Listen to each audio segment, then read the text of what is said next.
Hello बच्चों, let us read this question. The question says the straight lines 4x minus 3y minus 5 equal to 0, x minus 2y minus 10 equal to 0, 7x plus y minus 40 equal to 0 and x plus 3y plus 10 equal to 0 form the sides of.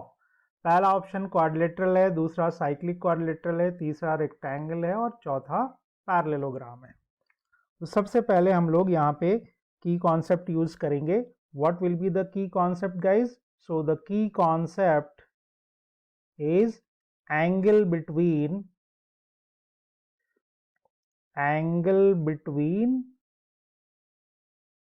To lines, right.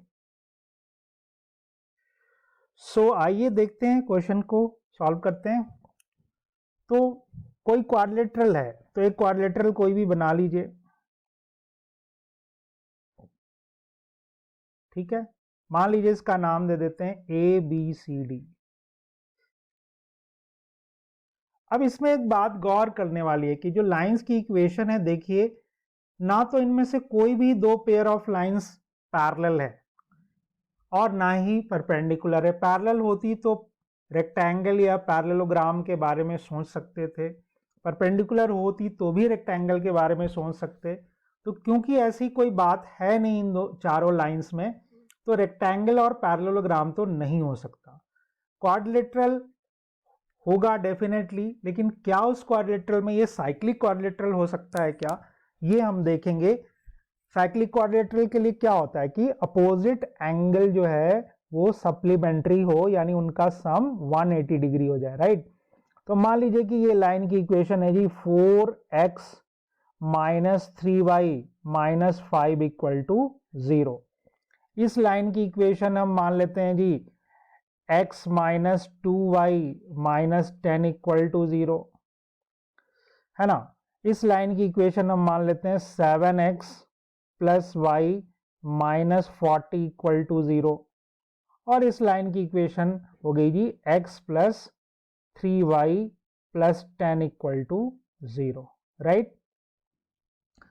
अब हम लोग क्या करते हैं, ये angle find करेंगे और ये एंगल फाइंड करेंगे और देखें क्या होता है। तो सबसे पहले अगर इस वाले लाइन की स्लोप के बारे में बात करें, तो क्लियरली इस लाइन का जो स्लोप है दैट विल बी, इसका स्लोप देखिए कितना हो जाएगा, इस लाइन का slope that is minus x का कोफिशिएंट अपॉन वाई का कोफिशिएंट, तो इट विल बिकम 4/3। इस लाइन का स्लोप क्या हो जाएगा, माइनस एक्स का कोफिशिएंट अपॉन वाई का कोफिशिएंट दैट इज -7। इस लाइन का कोफिशिएंट क्या हो जाएगा जी, माइनस एक्स का कोफिशिएंट अपॉन वाई का कोफिशिएंट, तो दैट विल बिकम 1/2। और इस चौथी लाइन का स्लोप कितना हो जाएगा, माइनस एक्स का कोफिशिएंट अपॉन वाई का कोफिशिएंट दैट इज -1/3, राइट। अब ये जो tan b है वो लगाते हैं। क्या होगा tan b, m2 minus m1 upon 1 plus m1 m2, right. किसी को भी आप m1 m2 कह लीजिए, क्या फर्क पड़ता है। तो this is 4/3 minus of -7 that is +7, और नीचे क्या हो जाएगा 1। तो चूंकि दोनों अपोजिट साइन का है तो यहाँ पे माइनस आ जाएगा, देखिए, and it will be 4/3 into 7, right. LCM ले लीजिए, तो देखिए एलसीएम लेंगे तो एलसीएम 3 हो जाएगा, और यहाँ आ जाएगा 4 + 21, राइट। नीचे देखिए क्या होगा, नीचे भी एलसीएम 3 होगा, यहाँ हो जाएगा 3 - 28।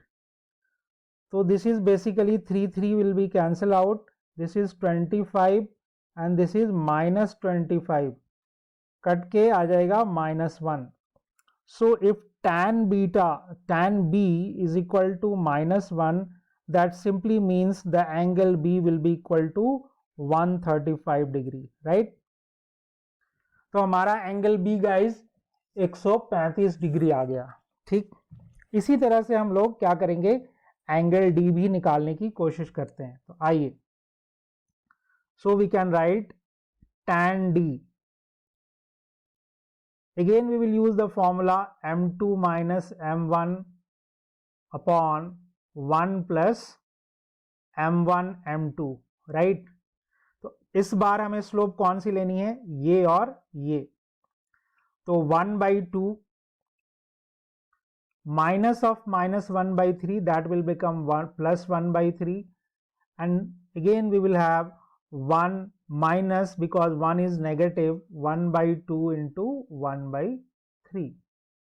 So we will take the LCM. The LCM will be 6 here, and it will be 3 plus 2. In the denominator again LCM will be 6, and we will have 6 minus 1. So this 6 will be cancelled out.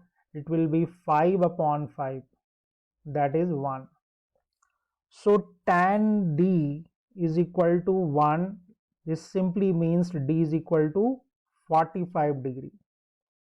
Now here angle B plus angle D, that is equal to 135 degree plus 45 degree, which is equal to 180. So in this quadrilateral, the opposite angles are supplementary, that is the sum of these two opposite angles is 180. So obviously the sum of these two angles will also be 180 degree, so it will be a cyclic quadrilateral, and our option, correct option, will be B. So guys, our final answer is B, and I hope you understood it well.